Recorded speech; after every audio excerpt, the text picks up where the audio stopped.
இந்த வீடியோவை கடைசி வரைக்கும் ஸ்கிப் பண்ணாம பாருங்க மக்களே. ஹாய் மக்களே, welcome back to my channel. நாம இன்னைக்கு கேப்டன் விஜயகாந்த் சாரோட வாரிசான சண்முக பாண்டியன் வெளித்தனமா நடிச்சு இப்ப ரீசெண்டா வெளியான கொம்பு சிவி படத்தோட ஃபுல் ரிவ்யூ தான் பார்க்க போறோம். படத்தோட ஒன்லைன் என்னன்னா, ஒரு கிராமத்துல வைகை அணை கட்டுறதுனால அங்க உள்ள மக்கள் அவங்களோட நிலம் வீடுகளை இழக்கிறாங்க. இப்படி பாதிக்கப்பட்ட மக்களுக்காக அந்த கிராமத்துல வாழ்ந்துட்டு வர ஹீரோவும் அவரோட மாமாவும் சேர்ந்து கஞ்சா வியாபாரம் பண்ணி மக்களோட வாழ்வாதாரத்தை காப்பாத்திட்டு வராங்க. போலீஸ் சும்மா இருக்குமா, பிரச்சனை வருது. அந்த பிரச்சனை எதில் போய் முடியுது? கடைசி அந்த கிராமத்துல அணைக்கட்டம் முடிஞ்சதா? ஹீரோவும் அவரோட மாமாவும் கிராமத்து மக்களை காப்பாத்தினாங்களா இல்லையா? போலீஸ் எடுத்து ஹீரோவும் அவரோட மாமாவும் பிரச்சனையை சமாளிச்சாங்களா இல்லையா? இப்படி கொஞ்சம் கூட நாம எதிர்பார்க்க முடியாத அளவுக்கு கிறிஸ்டன் டான்ஸோட சொல்லக்கூடிய படம் தான் கொம்பு சிவி. இயக்குனர் பொன்ராமோட காமெடி ஆக்ஷன் சென்டிமெண்ட் கலந்த ஒரு கமர்ஷியல் படம் தான் கொம்பு சிவி. படத்தோட முழு கரைக்களத்துக்குள்ள போறதுக்கு முன்னாடி நான் மக்களாகிய உங்ககிட்ட கேட்கறது ஒரே விஷயம்தான். நம்ம சேனலை சப்ஸ்கிரைப் பண்ணிட்டு கடைசி வரைக்கும் இந்த வீடியோவை ஸ்கிப் பண்ணாம பாருங்க. அதோட எனக்கு தொடர்ந்து ஆதரவு கொடுப்பீங்கன்னு நம்புறேன் மக்களே.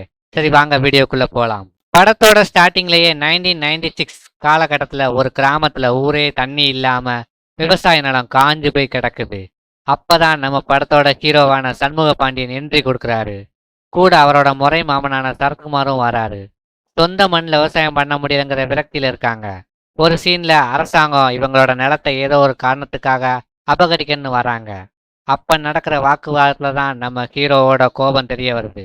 எங்க மண் எங்களுக்கு வேணும்னு வாக்குவாதத்துல ஈடுபடுறாரு. ஆனா அரசியலோட பவருக்கு முன்னாடி அவங்களால ஜெயிக்க முடியல. ஸ்லோகமா ஊரை விட்டே காலி பண்ணுதாங்க. அடுத்த சீன்லயே கிராம மக்களோட வாழ்வாதாரம் போச்சுன்னு குழப்பத்துல இருக்காரு ஹீரோ. அப்பதான் அவரோட மாமா சரத்குமார் ஒரு ஐடியா கொடுக்குறாரு. நேர்மையா வாழ்ந்தாங்க எவனும் மதிக்க மாட்டான், நாமளும் கொஞ்சம் இலீகலா வாழணும்னு ஹீரோ கிட்ட சொல்றாரு. அங்க ஆரம்பிக்குது இவங்களோட கேங்ஸ்டர் ஆக்ஷன். இந்த சீன்ல இருந்து படம் சூடு பிடிக்க ஆரம்பிக்குது. காட்டுல இருக்கிற சந்திர மரத்தை வெட்டி சந்திர கடத்தல் செஞ்சு கிராம மக்களோட வாழ்க்கைக்கு தேவையான வாழ்வாதாரத்தை செஞ்சுக்கிட்டு வராரு நம்ம படத்தோட ஹீரோவான சண்முக பாண்டியன் ஐயாவும் சரத்குமாரும்.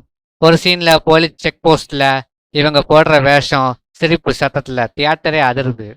அடுத்த சீன்லயே ஹீரோயின் என்ட்ரி ஆகுறாங்க. ஹீரோவோட ஆக்ஷனை பார்த்து ஹீரோ மேல ஹீரோயினுக்கு லவ் வந்துடுது. பாட்டு டான்ஸ்னு ரொம்ப கலர்ஃபுல்லா படம் நகருது. இவங்களோட வளர்ச்சியை பார்த்த ரவுடி தாதாக்களுக்கு இவங்க மேல ஒரு ஈகோ வருது. அங்கதான் வில்லனோட என்ட்ரி சீன். இவங்க இவ்வளவு நாளா நம்பி இருந்த ஒருத்தரும் இவங்களுக்கு எதிராக திரும்புறாரு.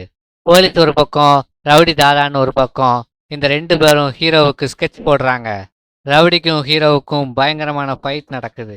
வில்லன் கேங் ஹீரோ கண்ணு முன்னாடியே சரத்குமார் சாரை மோசமா அட்டாக் பண்ணியிருந்தாங்க. கடைசியா கிளைமேக்ஸ்ல இந்த ரெண்டு பேருமே சேர்ந்து வில்லன் கேங்கோட கதையை முடிச்சுதாங்க. கடைசியா ஹீரோவும் ஹீரோயினையும் ஒன்று சேர்ந்துதாங்க. அப்படியே இந்த படத்தை முடிக்கிறாங்க. அடுத்து ஒரு சூப்பரான வீடியோல உங்களை சந்திக்கிறேன். பாய் மக்களே.